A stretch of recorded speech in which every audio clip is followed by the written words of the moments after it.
Good evening. Thank you for joining us here at NASA's Kennedy Space Center in Florida for this STS-133 status briefing. Joining me is Mike Moses, Chair of the Pre-Launch Mission Management Team. Good evening. And Mike Leinbach, Shuttle Launch Director. Good evening. We'll hear from them and then take questions. Mr. Moses. Thanks, Kendra. Let's see, we finished up a mission management team meeting. It was actually a pretty quick meeting in that we didn't try to get into all the technical details. The teams have been working all day long. The problem we've had is a main engine controller showed us a funny signature this morning when we powered up and we're doing a standard check.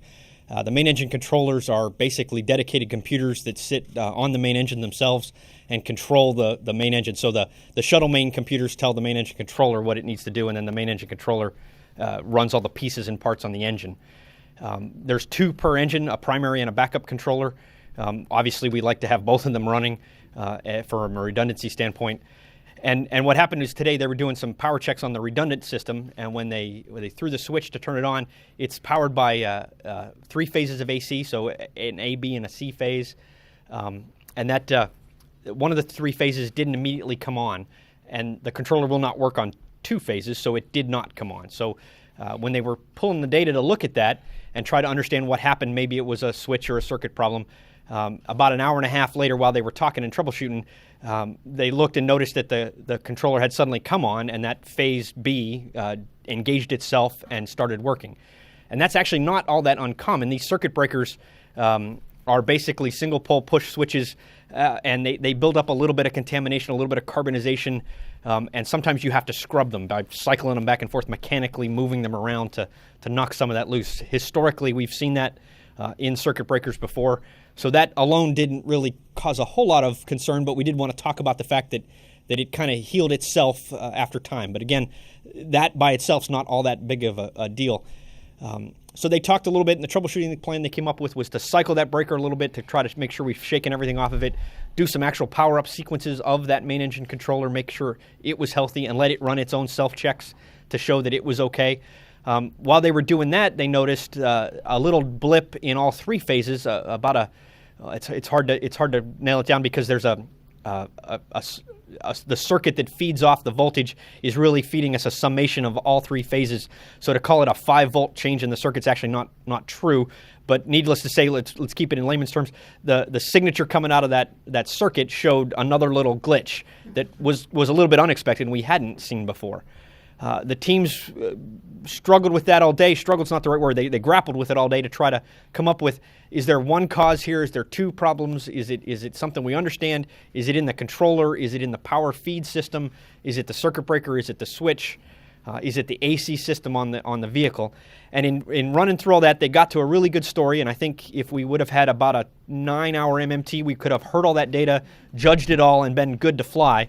But that's not the right thing to do for this team to try to then come in the morning and tank and launch. So it was a pretty easy decision to say that we're getting really close to having really good understanding of the problem, but we need to polish it, we need to organize it, we need to make sure that we're not wrong about it. And in that, we do 2 big things. One is we want to, even though we think we understand the problem, spend a whole lot of time talking about what if we're wrong. So what's going to happen if this controller does flake out, either in the count tomorrow or Thursday now, or once we start going uphill after launch. So what are the consequences? What's our tolerance? What margins does the system have if there's a problem? The other big piece of that is to make sure we're not, to put it bluntly, crafting a solution that matches what we think the problem is, and that we're actually having a good physics-based understanding of the phenomenon. Does it make sense that a circuit breaker with a little bit of bad contact could explain both of these signatures we saw? The community feels pretty confident that that is the case, but they do need time to polish that story, bring some historical data to show whether we've had instances like this in the past, what was similar to this scenario, what was different from this scenario, what extrapolations we can make, and really spend the time to draw all the dots on the piece of paper and draw the line that takes us from what we like to say, we don't fly with unknown risk, and right now this risk is a little bit still unknown to us. We're going to take another day to get to know it better, for lack of a better word, and make this a known risk that we do understand and we've quantified. You've seen us do that time and time again. It's one of the fundamental tenets of NASA and the Space Shuttle program, that we make sure we truly understand the risk we do fly with. You don't want to ever go with unknown risk. And so we're going to take an extra day to do that. Like I said, I think we could have gotten there. I think the data is there in the team, but it's really the better part of valor to let them have the time to go put that story together in a nice, crisp package that we can all walk through tomorrow. So our plan is to let the teams do that. They're going to be working pretty hard overnight and in the morning, and we're going to reconvene tomorrow at 2 p.m. Eastern Time for another MMT. Typically, when we have MMTs, we like to let the teams go off, get their answers, vet that through all the sub-elements, the safety reviews, the independent reviews, the ground ops team, the orbiter teams, the JSC teams, the KSC teams, and come to the MMT with a nice, here's the answer, this is what you should vote on. Makes my job really easy. Tomorrow we'll do it a little different because we're not going to have that chance. We're going to let the teams come in, present all that data. We're going to sit and talk about it, and then we'll kind of take a break and let those little sub-teams go off and have their meetings and talk, and then we'll come back. I don't know how long of a break I'll take, a half an hour, an hour. We've done this before when we face a time-critical problem.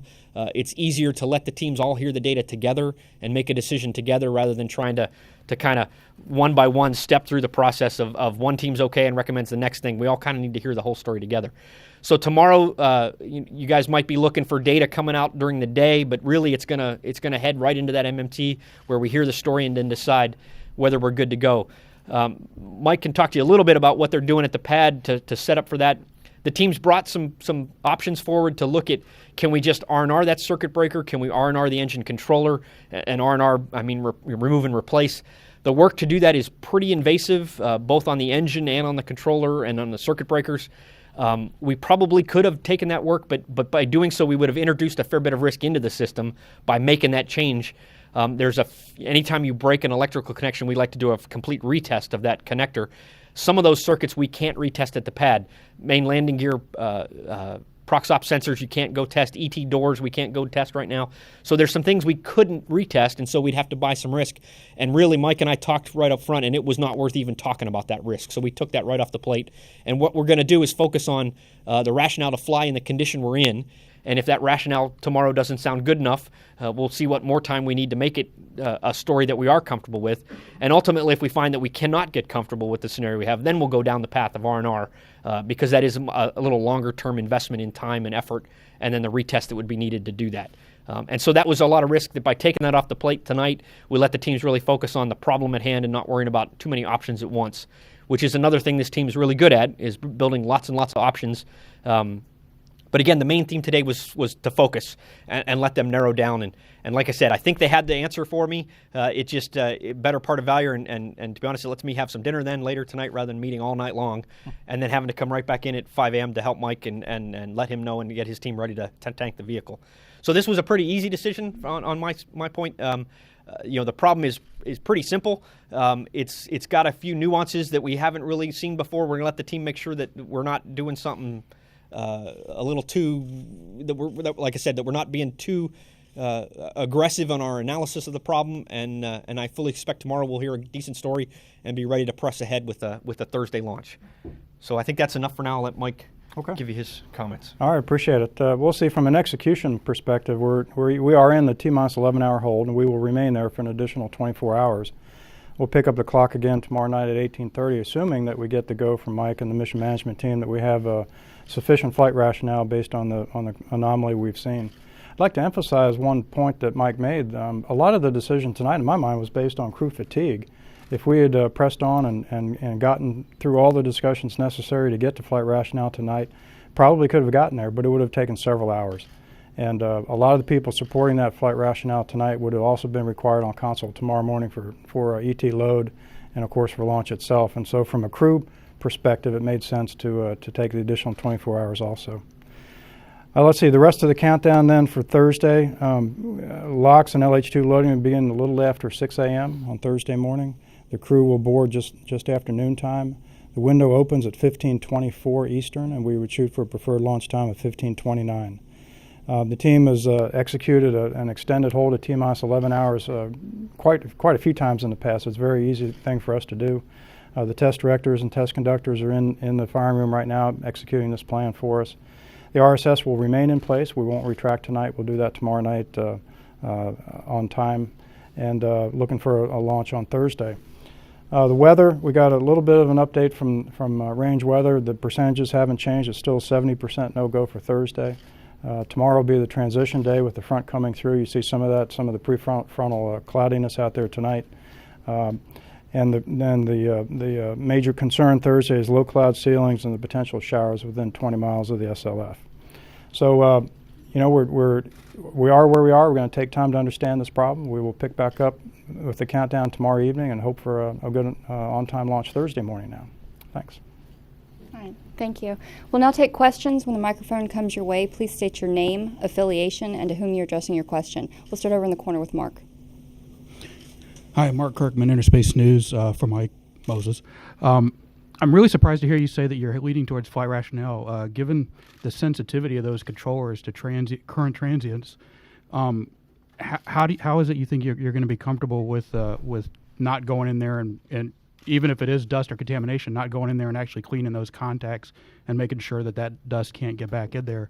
And another part of the question is, I'm not clear, was the voltage drop, the multi-phase voltage drop, and the single-phase spike, were those two separate events at two separate times in the day, or you're saying they both happened at the same time and you're trying to trace them to a single-point failure? Let's see, they were two separate events at two separate times in the day, but we think the cause of that was a common cause, and that was a circuit breaker. A contamination and when I say contamination, that's being way over negative on what's going on. We have hundreds of circuit breakers on the ship, and they this is the way they work. They're a pressure sensitive. You push it in, you engage the metal contact. It's very temperature sensitive. It's very pressure sensitive in order to detect a current change and then pop open if it's above the limit it's supposed to be.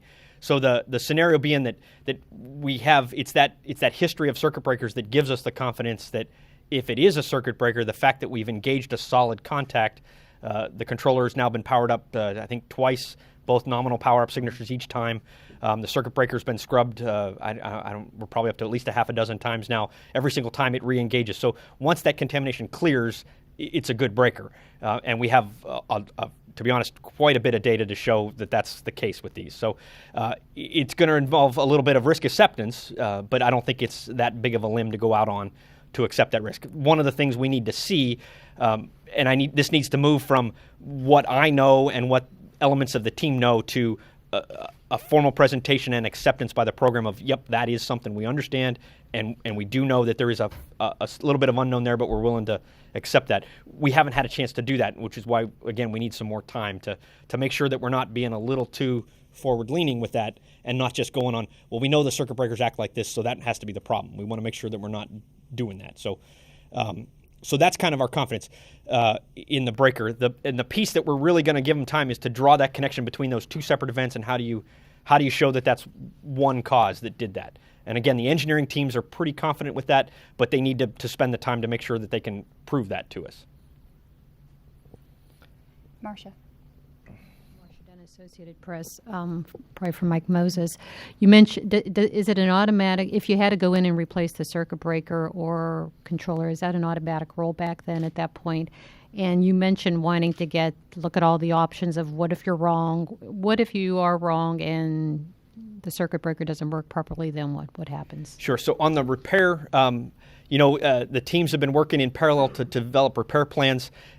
We haven't had a chance to look at them and scrum them. I'm not sure rollback is on the table at all. To be honest, we haven't really looked that far down. We're kind of piecing this off in the window we have. We know ends on the 7th. So anything that's a longer term kind of thing, like an engine replacement, is a 2-week endeavor, right? So there's no real need to talk about that one right now because we know that doesn't fit. There are ways to be creative with it, but again, I'm not sure it really buys you much if we're looking at our next launch window opening up December 1st around there. So from that standpoint, we haven't gone very far down the if we are R&Ring, which is why we're kind of going to focus on what do I have in front of me that I can do in this period, and that is understanding the problem I actually have. And again, it's a lot like the leaks we had both in the hydrazine system and in the gaseous helium and nitrogen systems. We do a lot of work to repair it, but unless you know what you're trying to repair in the first place, you might be causing more problems in the first place. So it's not time to repair something because we haven't yet identified exactly what the problem is to know that that's something that is the problem. We could go spend all this time replacing a circuit breaker only to find that maybe we were wrong and that is not the common cause. So before we go kick off all that effort, let's go spend some time, make sure we understand our risks. As to the what if we're wrong and the consequences, we'll hear some details tomorrow. But fundamentally, on the basic level, the engine needs only one controller to run, and it has a backup controller if it needs it. And Mark can chime in if I get this wrong. So basically, if the circuit breaker then fails or introduces, worst case would be a hard failure. But to be honest, the controllers aren't very tolerant of a big voltage change, and they're not resettable. So once they drop off, they're done. And so that controller would power itself down. And now in this case, you're talking about the redundant controller on engine 3, I believe. Don't quote me on that one because I don't remember exactly. Oh, right here, SSME 3, engine 3.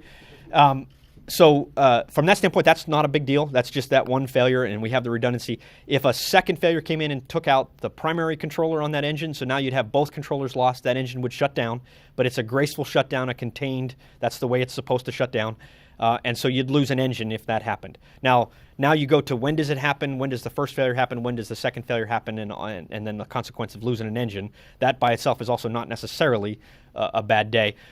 We're going to go understand all that rationale and redundancy. That gives us confidence to fly. But again, fundamentally, we don't often use our redundancy as the reason why we can go ahead and fly. We like to understand that we have a good, clean system before we start. But the other piece of this that's going to be good is we have the ability to monitor this right up and through main engine ignition and even SRB ignition to know if the problem does reoccur. If it did reoccur, that would probably give us pause. But again, we need to tie that, and that's one of the forward actions coming out of tonight was if it occurs again, what's that mean? What are you going to do about it? And so the teams are going to build that story for us as well. Bill. Bill Hart with CBS for either of you. But just to follow Marcia's question, if it's anything other than develop rationale to fly as is, are we out of here in this current window? In other words, can you replace a circuit breaker or a panel and get that done and still get an opportunity at the end of the window, or is it fly as is or nothing in this window? Well, see, the teams are developing that plan to change out the circuit breaker. I can tell you it would require powering down the ship before we would go after that circuit breaker and the panel that it's on. Before you power down the ship, you have to get the cryogenics off for the fuel cells, so we'd have to deservice PRSD. Then power down the ship, get into that work, reload PRSD, get back into launch countdown. It'd be very, very tight, I can tell you. The guys are looking at that plan right now. I don't have the answer for you. I can tell you it'd be very tight, though. It'd be a lot of work, and that's what Mike was getting into earlier. Or is the value of that worth the risk of doing all that work? You're opening up this panel, you're changing out a circuit breaker, not knowing that the circuit breaker is exactly the problem right now. We may be chasing the wrong thing, and so we really want to understand where the problem is before we press on. L4. So yeah, left-hand side behind the commander. And just to expand, right, so you guys don't go write the articles that say Shuttle's pressing ahead with schedule pressure because they must fly in this window. That didn't factor at all into my decision. If I'd have had, like Mike said, we talked before the MMT, if I'd have had 2 weeks of launch time, I still would have made this decision tonight because we don't yet understand enough what to do next. And so tonight lets everybody understand it. Tomorrow we see what the action is. If tomorrow we come in and go, we either still don't understand it or we understand it and we need to fix it, then we're going to go do that. We're not going to just go fly as is. But so when I say we're going to go focus on fly as is, that's not to preserve schedule. That's really to understand the problem first. And we kind of talked about this when we were talking about the leaks. Fix the problem and then set the launch date. So we're going to go understand the problem and decide if we have to fix it, and then we'll talk about the launch date. Irene. Thanks. Irene Klotz with Reuters. Two, launch window questions. Thursday, would the weather be a factor in whether you decide to press ahead, assuming the flight rationale works out? And did JSC get anywhere with opening up Monday as a launch option? See, on the opening up Monday, I haven't heard. I haven't talked to them. I know they're working that in the background. Kind of the guideline I gave them was after a couple of scrubs, then they should start turning up the heat. I think we've now passed that criteria, so I suspect tomorrow they'll start turning up the heat and see where that falls. And so I can't answer whether the 8th is good or not. And that's a pretty big, complicated problem. It's not just JSC; it's the Russians and the ISIS program and the partners. So we'll go talk about that at length. But I'm not ready to have that discussion just yet. So I can't answer that one. On the I just drew a blank on your first question, Irene. I'm sorry. Yep. Let's see. Personally, I don't like to do that. I would be very hesitant on more than 24-hour forecast to go make a decision. We've tanked before with 70% no-go. We've tanked with 80, 90% no-go and had a really good day that day. So we'll play that one by ear. I'll probably take that one down to the wire, and we'll go to the tanking meeting and decide if, for the weather that's about to hit us in 12 hours, is it the right thing to do? So no, I'm not going to factor the weather in ahead of time on that one. Todd. Todd Halverson in Florida today with two, if I could. The first, I guess, are both for Mike Moses.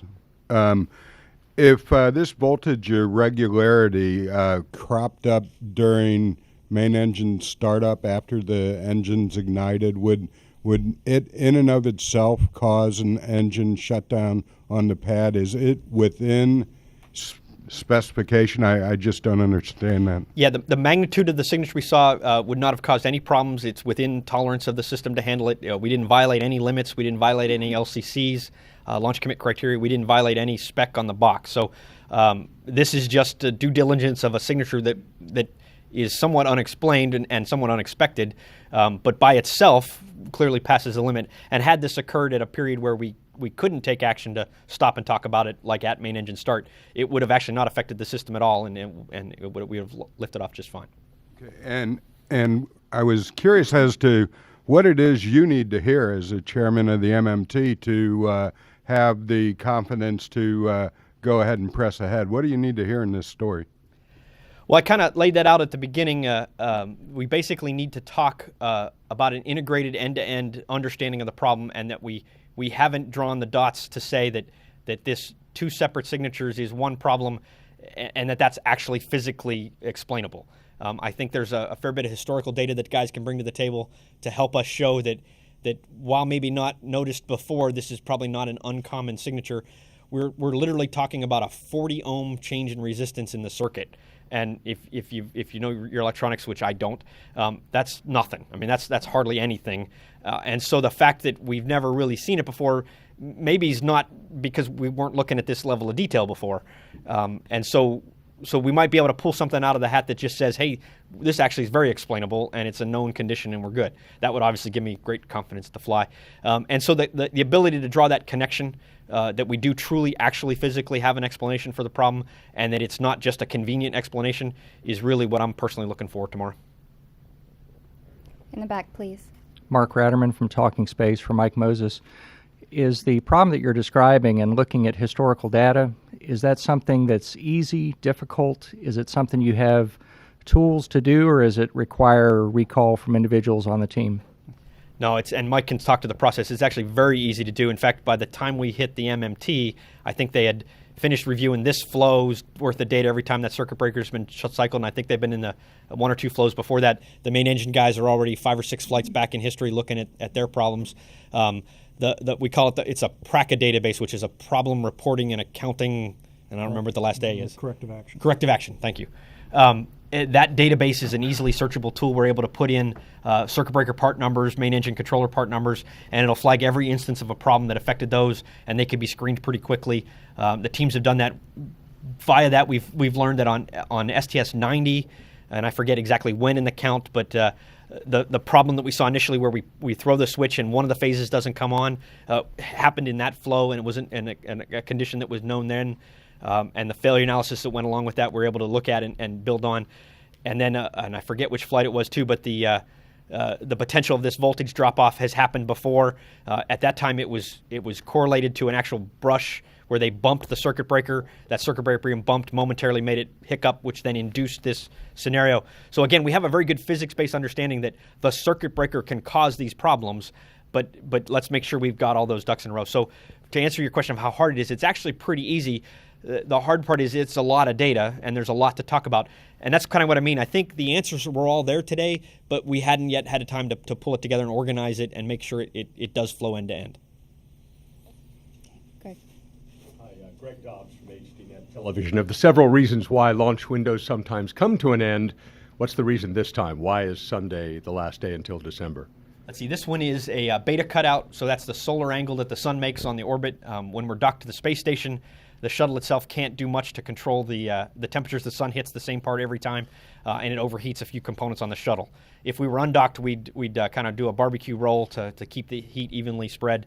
But when we're done station, we can't. That limit used to be 60 degrees. I think they've been looking at increasing it to 65. So that's kind of what we're talking about of do we have a little wriggle room to maybe get a couple extra degrees and give us one more launch attempt. But that's really the cutout for this one, is that beta angle. Okay. Mark, you had a follow-up? Mark Kirkman, Interspace News again. I'm sorry. In your answer to Todd, I got a little confused in how this first presented itself. Were you not able to power DCUB at all initially, and then it magically powered itself up, and then you cycled the breakers? Yeah, so we pushed, all three breakers were in, and then the power up is to turn the switch on a single three-phase switch. And so we threw that switch, and when that happened, the controller did not come up. And the data pulls to understand why that happened revealed that phase B did not, no power went out on phase B. So while the teams were doing that data pull to try to understand why phase B didn't come on, you saw phase A and C pick up a little bit of the extra induced load, understand that we don't have a short circuit, anything going on. While the teams were doing that, it took about an hour and 40 minutes. And when they went back to the troubleshooting plan, which would be to cycle breakers, the controller was on. And it wasn't that it magically came on, but basically the theory is that contamination basically, the spring-assisted circuit breaker pushed through that last little bit of oil or carbon, whatever happened to be on the contact, or that the dielectric just became overcome and a connection was made. And so that's the signature we saw. We then, after that, scrubbed that breaker by pulling it out, pushing it back in, pulling it out, pushing it back in 5 times with a mark, measuring the currents, making sure everything looked fine. From that point on, everything looked perfect with that power up. The signatures, the traces, the main engine controllers, diagnostics, everything from there on was fine. So that first initial signature was really just a delayed power up because of a not completely made connection on one of the 3 phases. Irene. Thanks. Just out of curiosity, under that scenario, if this transient should happen again, would that fit with this flight rationale you think is going to be pulled together, or would it sort of knock that out of the... No, it fit very well. Actually, the historical consequences of these type of problems in circuit breakers are that when you scrub them, you eliminate that problem, and it now is a good latched breaker, and that won't happen again.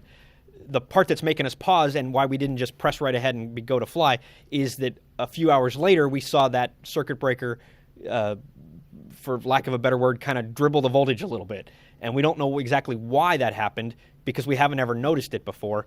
It might be because we weren't looking before. It might be because we don't quite understand the failure mode, and that's what we need to find out. So the concept of if this was just that breaker, we scrubbed it and it made a good contact, the teams were ready to go, we're good with that problem. We've cleared that, and it's okay to fly. That happens a fair bit on these breakers.